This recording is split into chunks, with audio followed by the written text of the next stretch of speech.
Aim is the most sought out mechanic in gaming, and in recent years, there have been major strides in understanding its variables and development. While the mechanics of aim can be broken down into more than a few terms, today we will take an in-depth look at dynamic clicking. This is an integral part in aiming well, but don't just take it from me. Today's video is presented to you by Voltaic, an aim community on Discord that consists of 75,000 members and continues to grow with over 5,000 weekly visitors. In this guide comes the experience and thoughts from proven players on the Voltaic team, so make sure you stick around till the end of the video for the full insight from these experienced aimers. Let's get right into it. Moving opponents are a through point in all competitive titles, and depending on what you play, dealing with these situations can feel extremely difficult. This can be especially true in situations where your weapon needs to enter a reset period immediately after firing. A circumstance like this means that the margin of error for hitting any target is high, and even more so for a moving target. Handling click eliminated targets like these is a relatively separated skill set from typical movement tracking that most people are familiar with, and thus it needs to be intentionally practiced. This is the reasoning behind the creation of aim training scenarios like arc shot, angle shot, and so many others that we have classified as dynamic clicking. Dynamic clicking is a Voltaic benchmark subcategory containing any scenario with several moving targets that are eliminated via a set amount of clicks. The word dynamic is a descriptor for the target's movements, which will typically have varying levels of predictability. A scenario like floating heads will have targets moving with obvious intent, while something like angle shot will have targets moving with movements that are slightly more difficult to perceive. This difference in target movement behavior will subsequently influence how you approach eliminating them. Fortunately, for all the possible ways a target can move, the methods to eliminate them can be boiled down to two approaches. These methods are applied per target, and can even be used interchangeably in the same scenario at your discretion. The first approach is executing hit confirmations prior to clicking. This is when you track a sporadically moving target for a short period of time in order to visually ascertain how successful your elimination attempt will be. This technique is useful for larger targets and smaller targets with predictable movement patterns.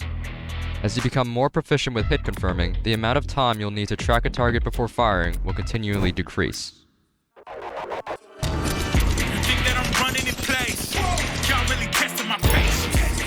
I blow up the spot. I had to get back to the basics. What if my talent is wasted? You see what I'm lacking the placement. Thoughts as I rap in the basement. All my come up is legend is greatness. I don't care now, it's pedal to the metal. I can never quit now, I will never settle. Puppet to the game, I'm pulling strings like Geppetto. We in the same game, but I'm on a different level. I passed it. Gotta keep grinding till I'm laid up in the casket. No fake round, but you feeling too plastic. Yeah, y'all feeling too plastic. They say my style crazy, but then it's straight jacket. Wow. The second approach is target leading, placing your crosshair where you anticipate it making contact with the target. Executing this on a basic level means that after you make your educated guess, you act on it by executing a flick to a stationary point in space. The less time that elapses between arriving at this point of contact and the target meeting the crosshair, the better the target lead execution. Another, slightly more complex way you can execute this is by having your point of contact follow an axis of the target's traversal. To explain the implementation of this concept in depth, we can use the scenario popcorn as an example, since the movements of targets in this scenario will make this technique very useful. A popcorn target is very small and travels in large leaps, which, on a macro level, are relatively easy to understand and predict. However, while the target is following this general path, speed changes and differing timings on when a target will begin its descent make the micro of predicting it less clear. With this in mind, we consider the axes the target is moving along, ignoring the depth provided by the z-axis for the sake of simplicity. The vertical movement the target makes along the y-axis is the easiest to anticipate, as it plainly propels up, briefly reaches its apex, and then falls. If we make its horizontal movements less of a factor by offsetting in front of it, we'll be able to focus on the target when it's slower and at its most predictable as it exits the apex.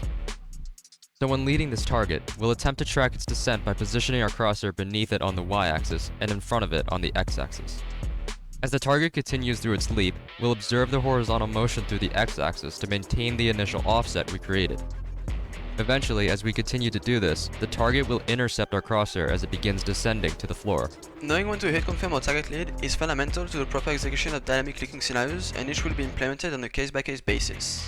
The effectiveness of these techniques translating in game requires intelligent implementation based on the context of the situations you face. If you are holding for a picking opponent to strafe into your field of view, you will want to place your crosshair while you anticipate them moving. Using target leading in this case simplifies the actions you need to take and the stimuli you need to react to, as does any correct choice involving these methods. Hit confirmation, on the other hand, show their usefulness in circumstances where multiple single-fire shots need to be landed on a target in order to eliminate it. The unpredictability of an evasive opponent in a situation like this demands you visually ensure the likelihood of each round landing where it's intended.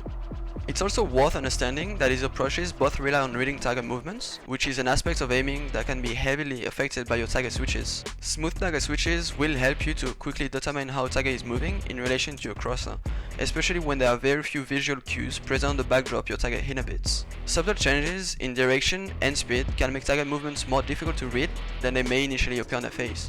Making smooth switches is valuable to overcoming this.